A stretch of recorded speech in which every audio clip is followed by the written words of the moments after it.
Hi, my name is Tim Warnica, and I'm here today to talk to you about 9 steps to writing a successful college essay. In addition to being a motivational speaker and a leadership coach, I often teach college-level classes. One of the biggest mistakes that I see many students make is they don't write a good, solid essay. Being a successful writer in college or graduate school requires discipline.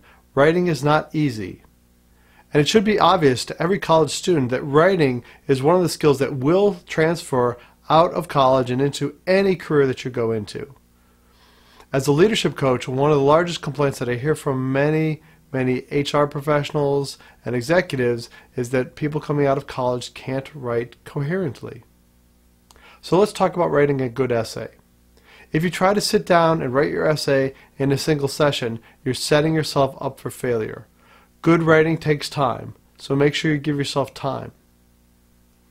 Having graded many students' essays over the years, and as the author of 4 books, I can tell you that quality writing takes time. There's simply no other way around it. So let's talk about the 9 steps for successfully writing a basic college-level essay. Of course, if there's research involved, you're going to need to add more steps because you're going to need to do research and take notes and incorporate that material into your essay. But again, today we're going to talk about writing a basic, straightforward essay.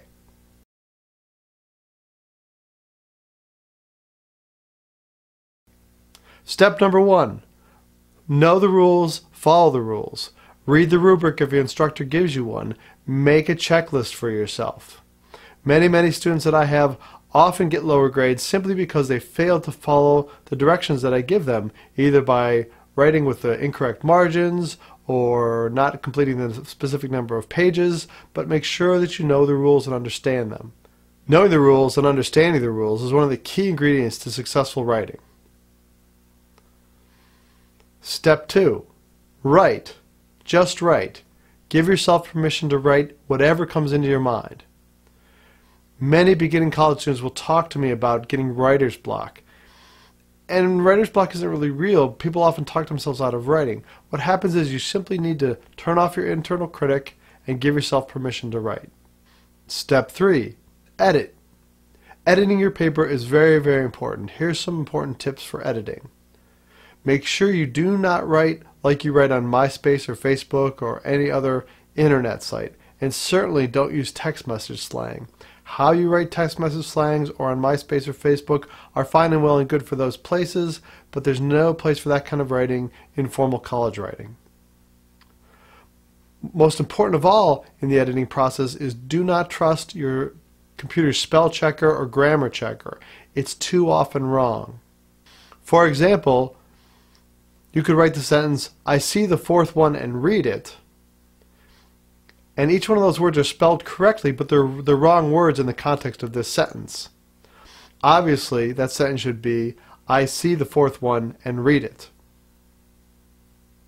Step 4. Sleep on it. When you're writing an essay, you simply need to leave a day or two in between your writing to give yourself fresh eyes. Certainly, the longer your writing is, the longer of a break you can have. There are a number of times when I was writing books that I would leave 3 months or 6 months in between and go back and look at my material again in order to look at it with fresh eyes. Step 5. Read the paper out loud. Reading your essay out loud is a great strategy to writing a successful essay because that will help you hear any possible mistakes you might make as well as see them. So the more senses you bring into play in writing your paper, the more successful you're going to be. Step 6. Peer review. Give your essay to 1 to 2 other people whose writing skills you trust and have them read it and give you feedback on your essay. It's always a good idea to have other people proof your paper for mistakes. Now you want to be careful not to go overboard on this. You don't want to give your paper to 5 or 10 other people because you're going to get too much feedback and some of that feedback is going to be conflicting.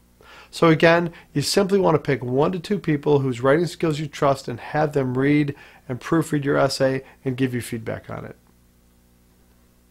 Step 7. Revise your essay based on that feedback. Now this may seem obvious, but a number of college students I've spoken to went to the trouble of getting a friend or two to read their paper and give them feedback on it, but they didn't incorporate the information into the essay. You have to kind of have a thick skin when you're getting feedback on your writing. Every writer, it's very painful to go through and get editing advice. But what you really have to do is put your ego aside and really pay attention to what the person is suggesting. It doesn't mean you have to accept all their constructive criticism or feedback, but you really do want to pay attention to being open to hear what they have to say. Step 8. Sleep on it again. Sleeping on your essay, again as we said before, gives yourself time to look at it with fresh eyes. And the 9th and final step is do a final edit and turn it in. Again, one of the last things you want to do before you turn in the essay is go back to step number 1, that checklist that you made for following the rules and the directions that the instructor gave you. Make sure you go down through the checklist to make sure you haven't missed anything. It's always a good checkpoint to go back to that list. So those are the 9 steps for writing a successful college essay. Again, as we mentioned before, if you have a research component to your paper, then you're going to need to lengthen the steps. Because again, you're going to need to do research and take notes and incorporate that material into your paper. So as I mentioned at the beginning of this video, writing is difficult and takes time, but don't let that stop you. Everyone can be a good writer, including you. You can be a successful writer. Don't give yourself the excuse that you're not a good writer because you don't want to put the time and the effort into it. Good writing is a skill, just like riding a bike or playing tennis or learning martial arts or anything else. It takes some time, but the results are well worth it. So go for it. You can do it. Good luck.